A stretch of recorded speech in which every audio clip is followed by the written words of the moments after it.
The Brontosaurus was one of the family of dinosaurs, the reptiles that lived in what is known as the Age of Reptiles.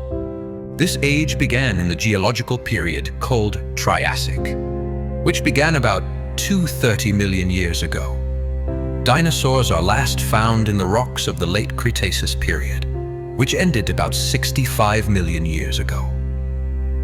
So the age of the dinosaurs lasted about 165 million years.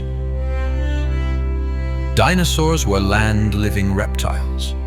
Although some of them went into the water, these waters were mainly rivers, lakes, or swamps, rather than the sea.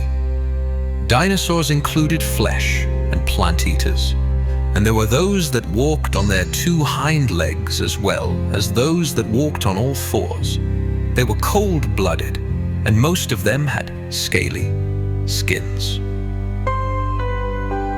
One group of large dinosaurs is called sauropod. Their lizard feet were huge and five-toed.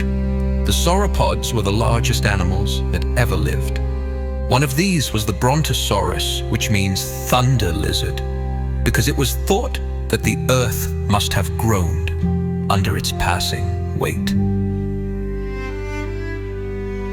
The Brontosaurus had a small head at the end of a very long neck.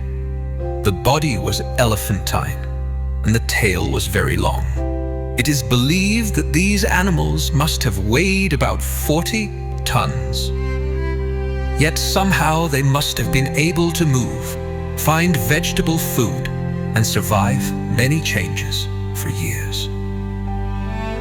The Brontosaurus probably lived chiefly in water, and the uplift of the water took a great deal of the burden of weight off its feet. In fairly deep water, it could float a push with a foot would keep it on the move. And surrounded by water, it was thus protected against huge flesh-eating rivals. For food, it nibbled at the vegetation in the water or on the banks of lakes or rivers. When the female went on land to lay her eggs, the flesh eaters would attack. Many a Brontosaurus died this way.